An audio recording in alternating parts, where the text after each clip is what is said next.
Hello, hello, hello, guys. How are you? I hope you are all well. This is Dr. Kathy Towers with Matters of the Heart. And today we are so privileged to have a special guest, Apostle Martins. I got that right. And we're going to be dealing with a sensitive topic. But it's sensitive, but we need to talk about it. Actually, when I asked our apostle, what do you think about this topic? He said, we need to talk about it because people, especially the church, are not talking about it. Our topic today is domestic violence. Domestic violence. We hear, Apostle, of so much all over the world of how there has been a rise in domestic violence. We see the, pictures on Facebook whereby a man has almost been brutalized, Somebody has poured hot water, somebody has stabbed somebody, and we're wondering, what is the world coming to?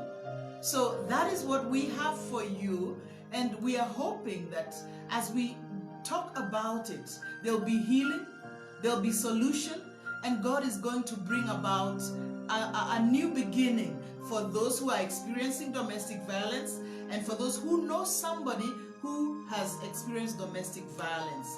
So we're going to start with why, Apostle, why do you think domestic violence is happening right now?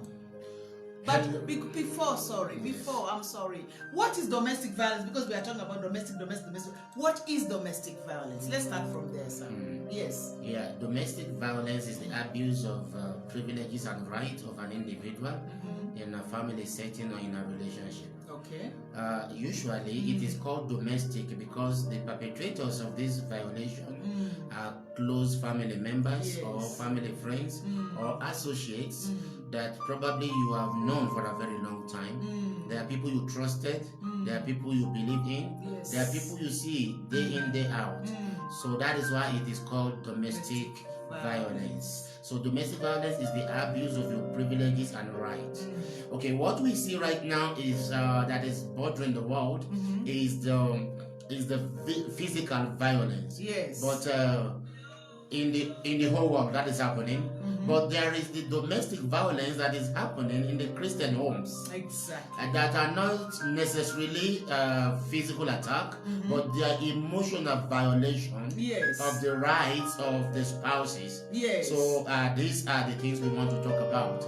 Yes, actually, yes, you said something very, very, very profound there.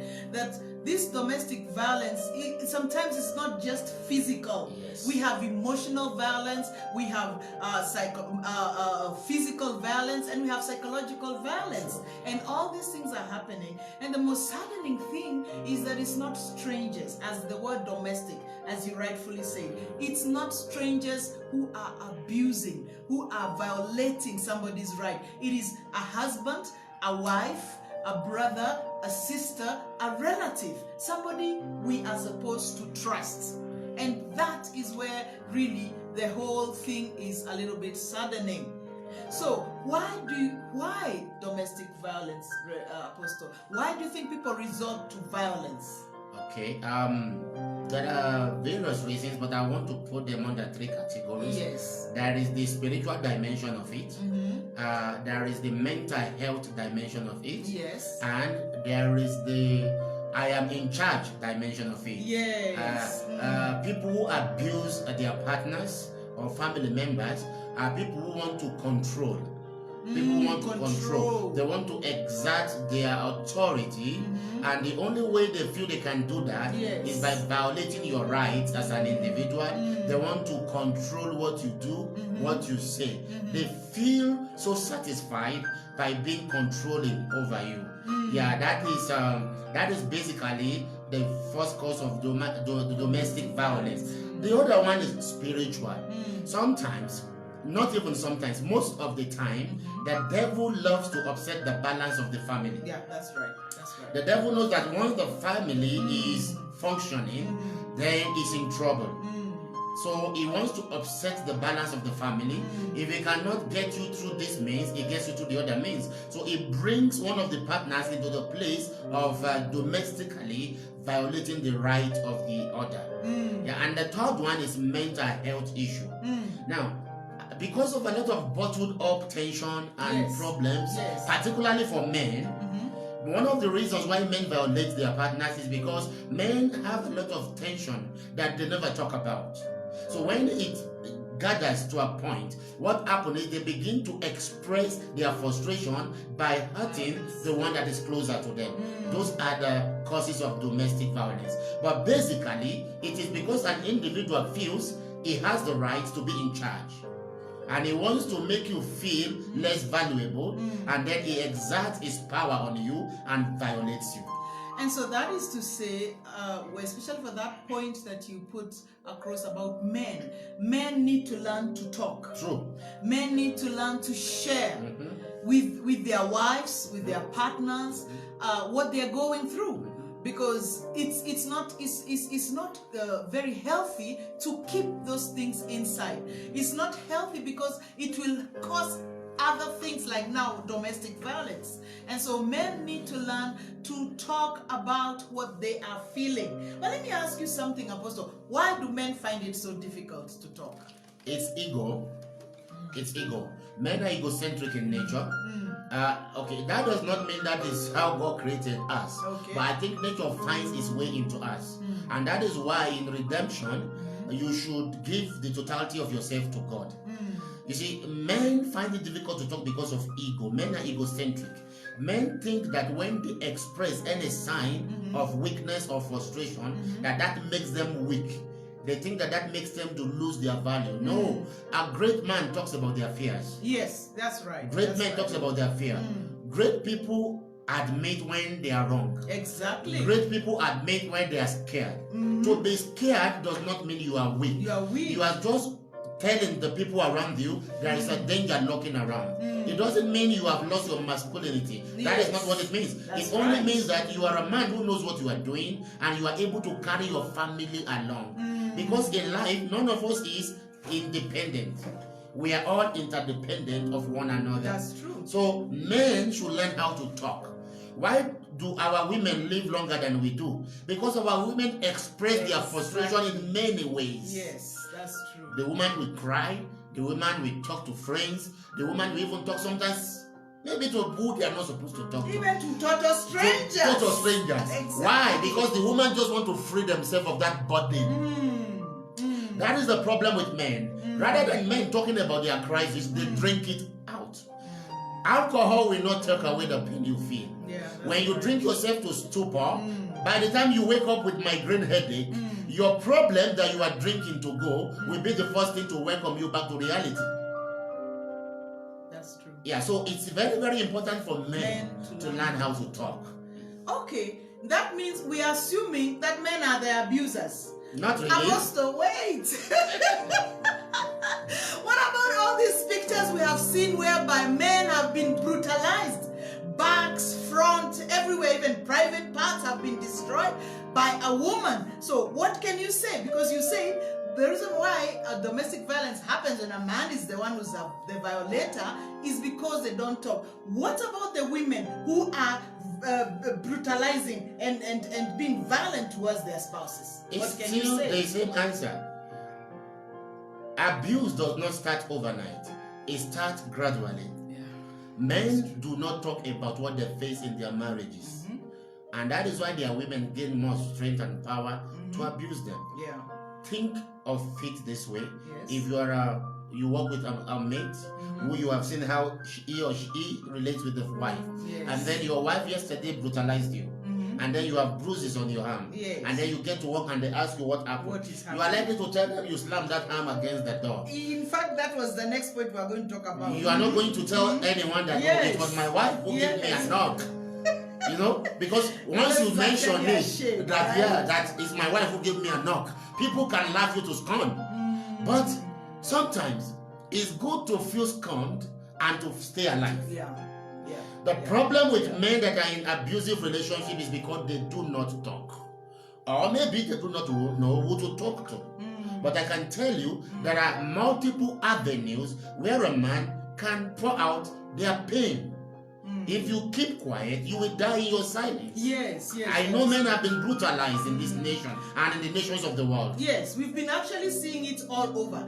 And now that we're talking about brutalizing, and you said something about a bruise, let's go to another angle.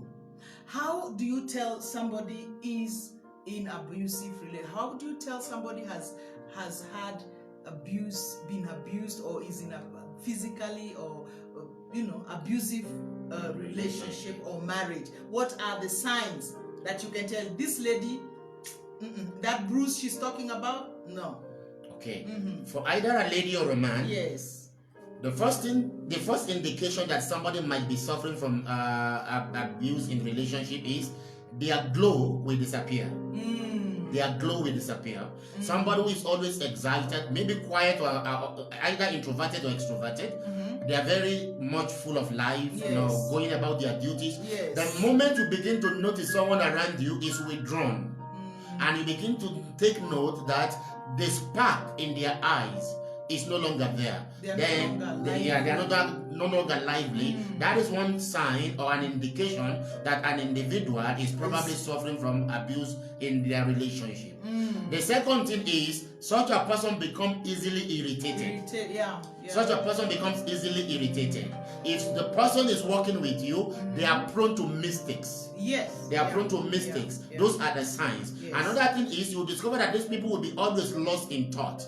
They will sit down there, they totally lose awareness of their environment. You might just walk up onto such a person and they'll not even be aware. They will not be aware you are there. You might stand for 1-2 minutes and you are wondering, this individual is transfixed wherever he's seated or standing. And you are amazed at what is going on with this individual.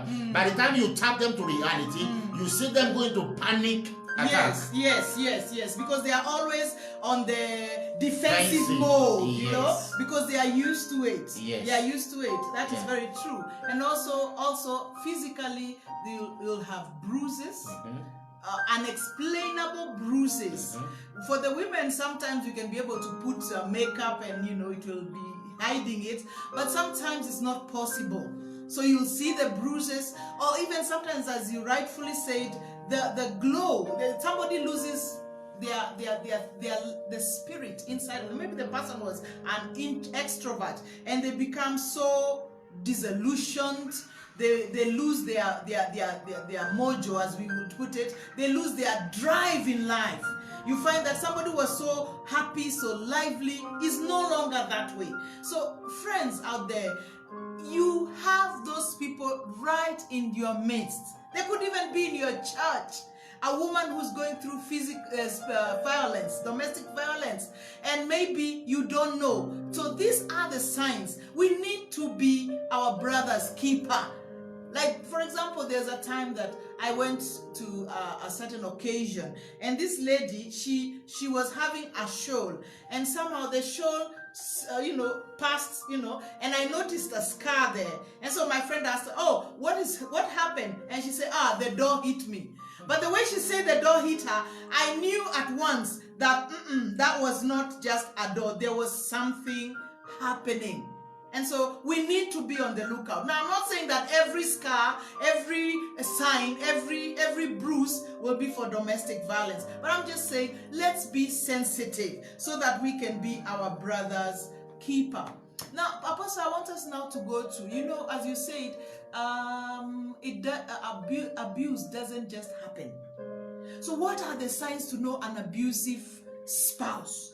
How do you know before you even get into that marriage? I know we are talking to those who are already in a marriage. What about the singles here? Can we help them and tell them these are the signs of an abusive spouse to be? What are the signs so that they can avoid having that problem in their future?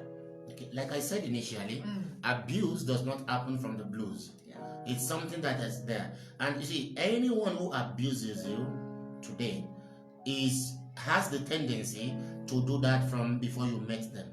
So the indication is when you meet an individual you want to be together, and you don't do crisis test. Everybody, before you marry anyone, you should do crisis test. What's a crisis test? You should put people under due pressure to see how they react to those pressure. Okay. But that crisis test does not involve you telling your girlfriend to seduce your man. He might end up marrying your girlfriend. So that's not what I'm saying. And neither does it involve you asking your your boyfriend as a man to seduce your woman. Yeah, you better become very clear about that one. That's what I'm saying. But there are crisis situations that brings out the real man. Yes. Or the real woman. You understand? Now, when you see somebody you've been moving with, okay, someone like me, I have a very loud voice, like a microphone. We can hear it. You understand? Yes. Yeah, but that does not mean I raise my voice against people. But when you discover that when there is an argument between you and the one you are going out with, and they begin to raise their voice on you to shut you down. Oh, to shut you down. To shut you down. When somebody will not give you room to express yourself. When somebody will not give you the opportunity to make a choice. When somebody will not give you the privilege to have a say. When it's just their way and no other way. No other way. My friend, no matter how much Holy Ghost fire you carry, you might be engaging yourself in an abusive relationship. Because if you are still new out there and they will not give you a say, when you come home, you become a slave. These things are practical. But many times, what we do is we close our eyes to the obvious. Yes, that's right. See, that's right. There is no man that heaven has written your name on his bone, that is the bone of your bone and the flesh of your flesh. You understand? So it is the one you choose that will become that. But while you are choosing, you need to be smart. Yes. Then you are asking out there, what of those of us who have chosen? We will tell you what to do. We will tell but for those who are about to enter into this I do thing, don't just rush into a relationship because a man seems settled. You know? And don't walk out of the life of a man because he seems like he's not settled. Yes. But what we are saying is there are indicators of an abusive husband or wife. They will choke you. Yes. They won't give you a say. Yes, actually, now that you're talking about indicators, there is this issue of the man is in a very subtle way denies you freedom. You can't, when you are together, you cannot be yourself. You are always afraid because you've seen how he reacts when things don't go his way. That is a sign of an abuser. Another one is maybe you had a quarrel and from nowhere, he slaps you or she slaps you. I used to know of a certain person who once told me that when they were dating, he got divorced, but he was telling me that once when he was dating, because I asked him, didn't you see any sign of violence? He said once when they were dating, the lady got angry with him. And as a result, she held his shirt and was, very aggressively threatening him. I said, for heaven's sake, that was a sign. Some of them might not outrightly come and slap you or punch you or kick you, but some, in a very subtle way, they will show you that they are abuser. A man who does not give you time, or a woman who does not give you a chance to express yourself, to be yourself in that relationship, that is a very, very volatile situation. He or she can turn into an abuser. So we're not saying it's only men, even women. A lady who maybe you quarreled and just pour water on you. That's abuse. And it needs to be very, very well addressed, especially for those of you who are not married, because marriage is for life as Christians. And we don't want you to enter into that situation. Then now you'll have to be trying to find a way out, hopefully before you are dead, because violence is happening and many are dying. Many saw these signs. Don't ignore the red flags. Don't ignore the warning signs because, we love each other. It was just a misunderstanding. Yes, misunderstanding happens. Apostle, you'll agree with me. True. Marriage has its misunderstandings. But never should it reach a place where any one of you has to raise their hand or be physically violent or even verbally violent, because that is another thing. Somebody who calls you names, he calls you a fool, she calls you stupid, she calls you, see how big your head is, or whatever, words, derogatory words, that is also a form of violence. So if in your relationship, in your engagement, in your courtship, you notice those things, you better run. They say it's better a broken engagement, a broken courtship than a broken marriage. And as I always like to say, marriage is not a do or die affair. It's not a must that you have to marry anyway. Yeah, you can say, it's because you are married. But the truth of the matter is, it's better to live single and happy than to be married and you're always in tears. Yeah, so we have to be very careful for those of us who are not yet in that marriage. But let us now go to how does it start? Because it has to have a starting point. Okay. What triggers it? So before we talk about how the abuse starts, I want you to know something. Okay. Love is not enough to sustain a relationship. No, it's not. That's true.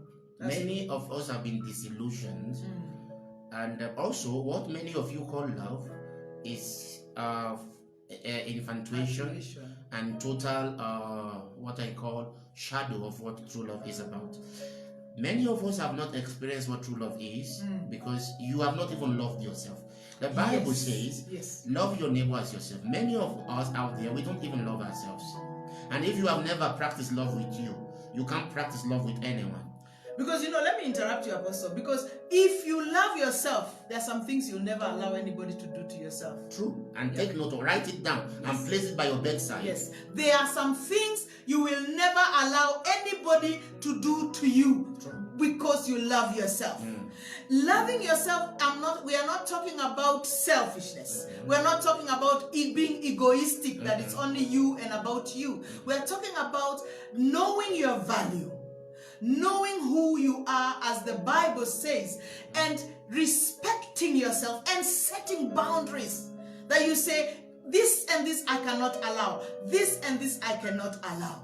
That is what we are talking about, loving yourself. So somebody who does not love themselves will allow violence, will allow anything. But when you love yourself, you have boundaries. And when those boundaries are crossed, you will categorically stop having a relationship with such a person. Yes, I agree with you. So that's very, very important. Yes, love yourself. Huh? Yes. See, the background that each one of us come from, particularly the women, is one of the things that exposes us to this abuse.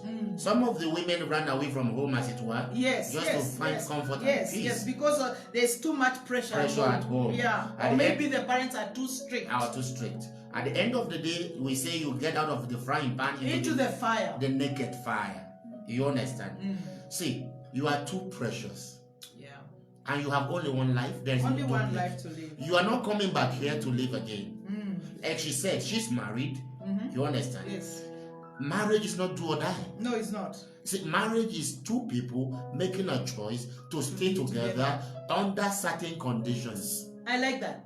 Under certain conditions. Do you understand? Under certain conditions. Yes. I know somebody out there will be telling me what is supposed to say. The Bible says the two shall be one. If the two shall be one, the same Bible says, can two work together except they agree?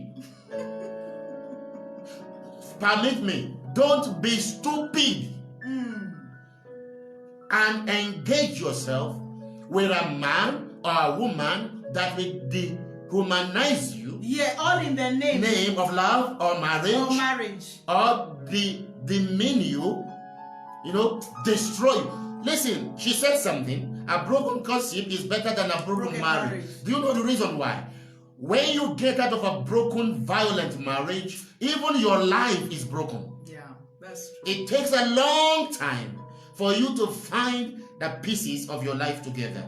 Now, I remember the story of a school where I went for somewhere in West Africa. I went for a school mission. So I happened to pass by this class and I heard this teacher interrogating this 7-year-old. And they were asking, what is your father's name? You know how she responded? Madman. What is your mother's name? Stupid. Oh, wow. And they kept asking. He said, yeah, daddy is mad and mom is stupid. So they had to call for the parents, and they discovered that is how these two address themselves every time they fight, because they are like cat and mice in the house. You madman, stupid woman. Wow. You see? Wow. Even though they've not started physically abusing themselves, but that is abuse on the child already. That is abuse on both of the partners. You understand? Wow. So you need to understand that loving yourself is paramount to you loving somebody. And one of the reasons why many people out there mischoose partners is because they have no idea what love is all about. Yeah. Let me tell you what love is. Love is not a feeling. It's not. You know, you are the coconut butter in my body. You are the sugar in my tea. When you take sugar in the tea, you pass it out as urine or excreta. So if you are a sugar to someone, sorry, you are a waste product. It's not the sugar in your tea. You understand? I hear you. You get the point, huh? I hear you. Now, you know, without you, I can't breathe. It's not your oxygen. Stop lying. I can't sleep because I'm thinking of you. You are the breath. It's not your breath. That is the mistake you make. Love is not a feeling. Love is not poem. It's not roses. It's not flowers. It's not chocolate. Love is a decision you make every day to be with someone for who they are. Exactly. Regardless of what will come in the future. But not violence. Not violence. And even when you are engaged with an individual who is violent in nature, there is a way to go around it. Don't remain with someone who will perpetually violate you in the name of you love them, or the Bible says. The Bible said this. Can two walk together unless they agree? Yes. So, Apostle, let us go to, because our time is almost up. Let us go to why. How does it start? It begins with restrictions. When you discover your freedom to speak or express yourself or to have a say in a union is being disallowed, then you are on the path of violence. Okay.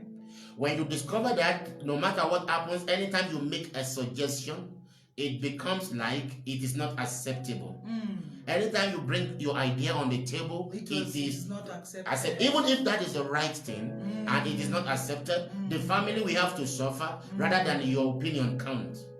That is the beginning of violence. And it escalates beyond that to verbal abuse. No? When somebody begins to use harsh words on you or send you back home with words. You understand? So that is the easiest pointer to a violent man or woman. You understand?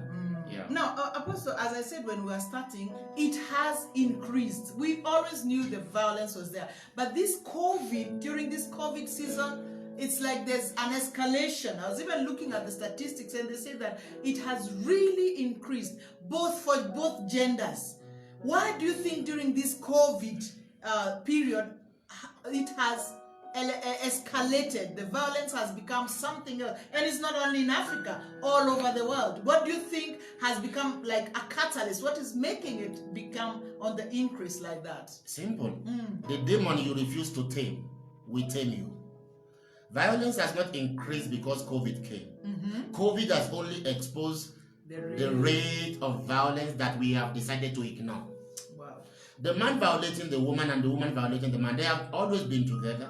The woman has seen the traces of that violence, but COVID had brought them together in a small space. You understand? Where now the man cannot, he cannot violate the air. He cannot, he cannot.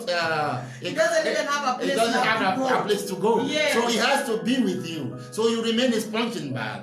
Like I used to tell my sister when we are joking, I'm your punching bag. When my sister has issues, she comes to me. When I have issues, I go to her. So we call, we say, you are my punching bag. But she does not punch me. Okay. You understand? She only comes to now. Now you become the physical punching bag because COVID have restricted movement. It drinks it away. Yeah. You know about it, but it does not bother you because according to you, you have your space. Yes. Now there's no space. There is no space. Deal with it. Even though the lockdown has been taken away, what if another lockdown comes? What if one of you gets sick? How are you going to manage? So you need to begin to see the best way to deal with a violent partner. We are not advocating for divorce or separation, but you need to find a way around it. Before we go to finding a way around it, I think also I can say that domestic violence has although you say it has not increased, has only exposed those who are violent in nature, has also come about because of the financial constraint. So people, because they don't have the tools to cope with the stresses, because people don't have they don't have the companionship. You know, Apostle, many people used to live in the morning and come in the evening. They don't even have time to fellowship as a husband and wife. The only time they fellowship is to ask how the kids are, whether they ate, whether there's any problem, that's all. But between themselves as a husband and wife, they don't communicate. They don't have that fellowship. So they've grown estranged. That's what I was addressing. There's my video out there, and I need people to watch it, couples, that who is this stranger? People have become strangers to each other because the rat race of finding and making a living has caused people to miss out on their relation, their marriage. They are no longer relating. So when this now COVID came, and as Apostle pointed out, there's no space. We are all together, so we are in each other's space. We are irritating one another. We are making each other feel uncomfortable. We realize, wow, we've lost track of ourselves. We don't do things together. So these things are causing a lot of strain in the relationships, and as a result, those who are already violent inside, it's coming out. And that is becoming very, very obvious in many relationships. Some might not go to the extent of physical, but the way they talk to each other, the way they shun each other is already violence in itself. So COVID has just exposed, I guess. It has really exposed the problems that have been in many marriages, because I also know of many marriages whereby they're still finding a way to cope. So it's true, we can't say COVID is the reason. It has just brought about the problems that were inside that had been ignored for too long. So what is the solution? Yeah, as we begin to talk about COVID exposing it, I want to address those of us out there who are Christians. Yeah. Those of us who are Christians, one of the major crises the marriages are suffering today are the making of the churches around the world. Many churches do not have a systematic plan that helps couples to grow and bond together. I'm not talking about organizing luncheon.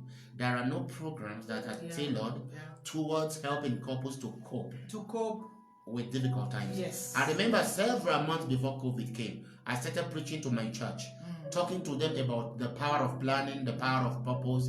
And I remember one of those messages I was telling them, if anything happens to you today, what plan do you have for your children's future and your wife? If for one reason you are incapacitated and you cannot work, will your wife become a beggar? Will your children suffer? Yes. And you know, many of them had nothing, no plans. Few months after COVID came. Wow. But I thank the Lord, the people we have, they listened, they had a plan. I've never seen any family struggle so much with a domestic thing in my church, because we have built them. Amen. Another thing is, it's not only job that takes families away from each other. The churches are guilty.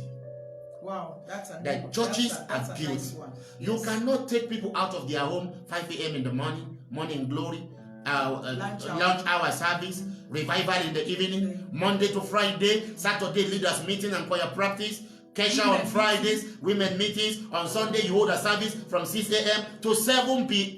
Are you the one who killed Jesus? Wow, that's a strong one. So what are you looking for? You have left your family unattended to. In the name of who? You are not serving God by doing those things. You are just building a man's kingdom. So the first thing I want to tell you is, take your family as your priority. Yes, your priority. Your priority. Because actually, that's your first ministry. That's your first ministry. Yep. Take your family as your priority. Listen to me. When your church man, your pastor, I'm an apostle, commands a fast, and your husband come and tell you you are not fasting, you obey your husband, not your pastor.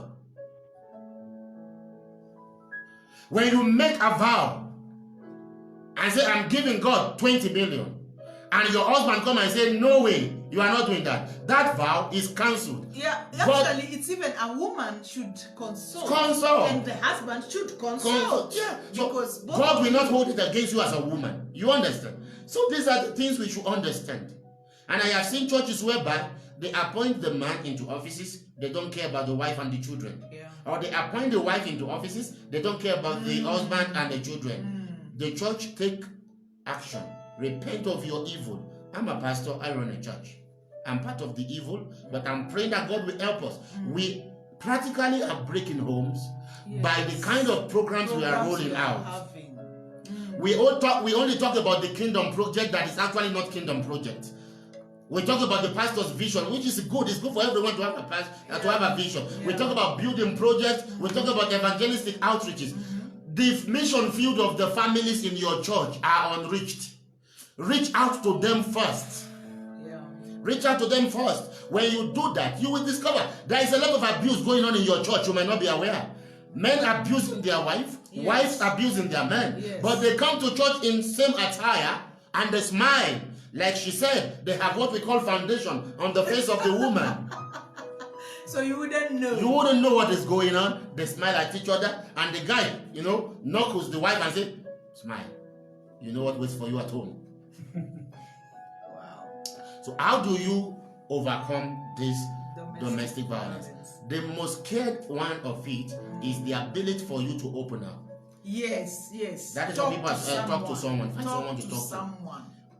Number one, find someone to talk to because of the pain you are going through. Yes. Find someone to talk to because of what he's doing to you or she's doing to you. And also, as you find somebody, let us avail ourselves to be our brother's keeper. Be the kind of person who people can trust you to talk to. Lend an ear. True. Yes. And don't take their matter everywhere. No, it should not become the gossip column. When somebody comes to confide in you about their pain, learn how you can help. Yeah. Women, sometimes you are so scared because the man will increase the rate of the abuse. Do not be afraid. We only die once. Speak out. Yes, speak out. Don't be afraid he will send you packing. It's better you go back home than to die in a marriage where you have no peace. Yeah, that's true. You understand? That's very true. Sometimes you need to speak to somebody that he can listen to. Yeah. And if you have a husband who does not listen to anyone, there is a God in heaven. Amen. Seek help for yourself and avoid as much as possible the things that triggers him. Yes. If you come to realize that this man does not listen to anyone and he doesn't want to be queried, like for instance, you can see a man come home at 11 p.m. and you ask him, our dad, where have you been? The next answer is a slap or a punch. You understand? And he tells you, I married you, you didn't marry me. Your duty in this house is to raise children for me and to cook for me. If you discover that's the kind of man he is, change your tact. Stop questioning him. Yes. He has chosen the path of drunkenness.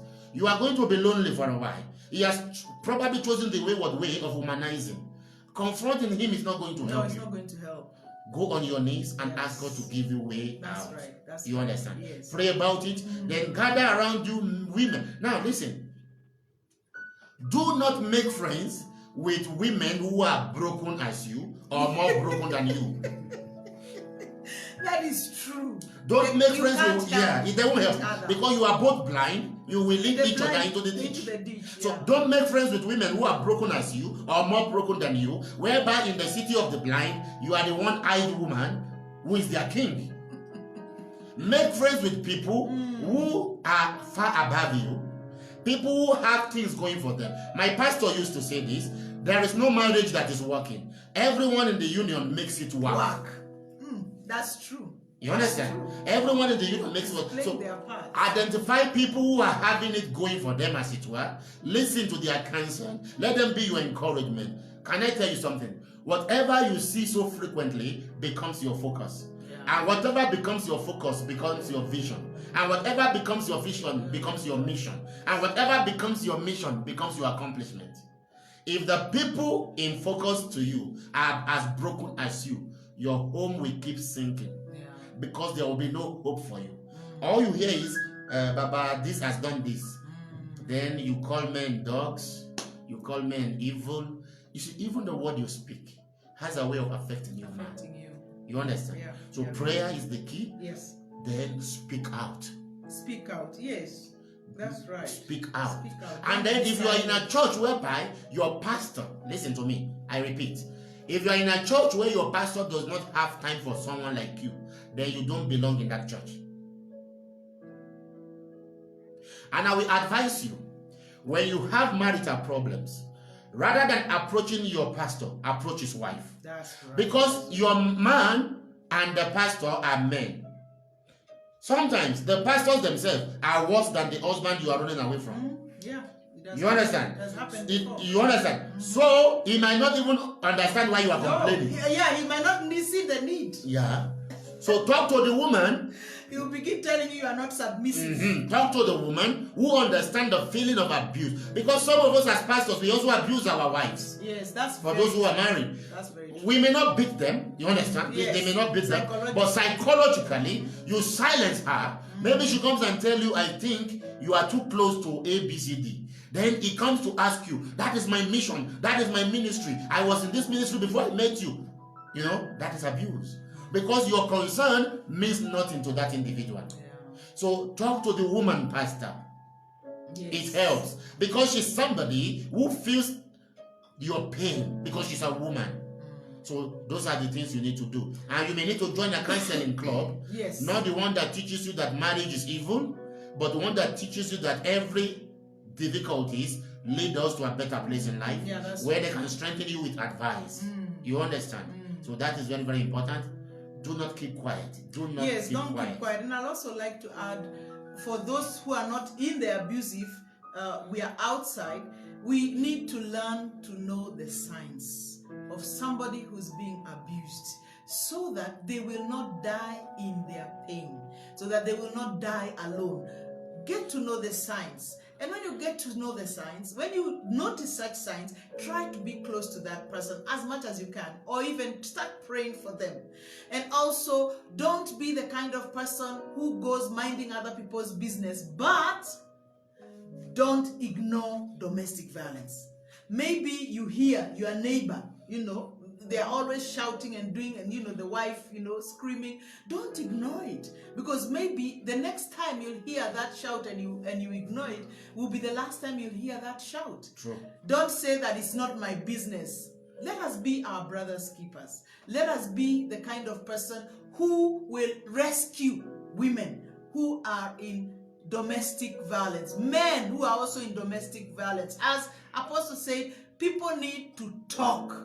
Talk out. Don't die in your pain, because you never know. Maybe the person you tell could be the man or the woman who will give you the solution. And don't forget that there is nowhere written that you have to die in your pain alone. We as Christians, because we believe that most of our viewers are Christians, are a community, a church, whereby each member, if one member suffers, the other members one member suffer, the other members suffer. So we need to be concerned about each other. We need to be there for our brothers and sisters so that we can help them.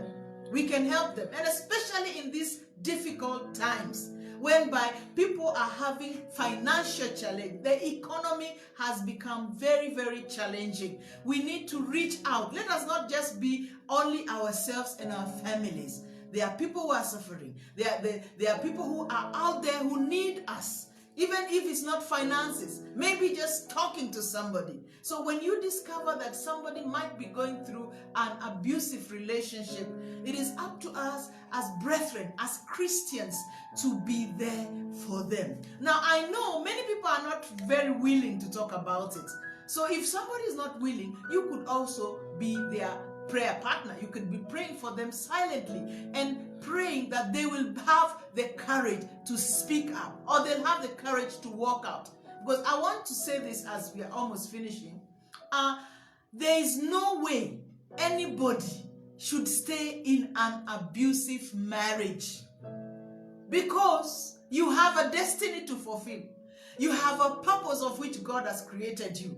And by you staying there, because many of them are told God hates divorce, but God also hates suicide. So when you staying there and knowing that your life is in danger, it's like you're committing suicide. Now, we are not saying that people should divorce, but there is a need for separation for a while. Before there is a crisis to be settled by people who are mature enough, there needs to be a separation so that that man can go through counseling, that woman can go through counseling and therapy to heal them, and before they can come together and resolve their issues. Don't die there because they said marriage is for life. Yes, it's for life, but if there is danger of your life, of the life of your children, then you need to take a step back. And if that man cannot change, then your life and your children's life is more important. If it is the man who's being abused, your life, you man, is more important. And God is more concerned of your life. Because when you are alive is when you can serve him. When you are alive is when you have value. When you are dead, that is it. Apostle, do you have a final word before we finish? See, that's very, very important. Huh? Listen to me, friends. When you discover the kind of union you are in becomes life-threatening. When it becomes life-threatening, it's always wise for you to take a step back. Now, there is a demon of domestic violence that keeps people perpetually in it. Yeah. That is the fear of what will people say? Or will I escalate the problem? Yes. Listen to me. You see, fear are usually imaginary. Yeah. You can never tell. False emotions appearing real. You can never tell until you take a step. Yeah. I know some of you have invested time, years, emotions, probably life, sometimes finances in this union that you have been abused in. So you want to ask yourself, what is my take? How do I do it? Reach out to people who are professionals. Yes. If you say we don't have money, there are hospitals in Kenya that offer such advices. Yes. You don't need to press charges if that's your problem. You want reconciliation, isn't it?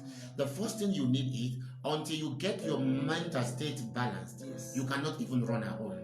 When you go through domestic violence as a woman, you become mentally derailed in a way.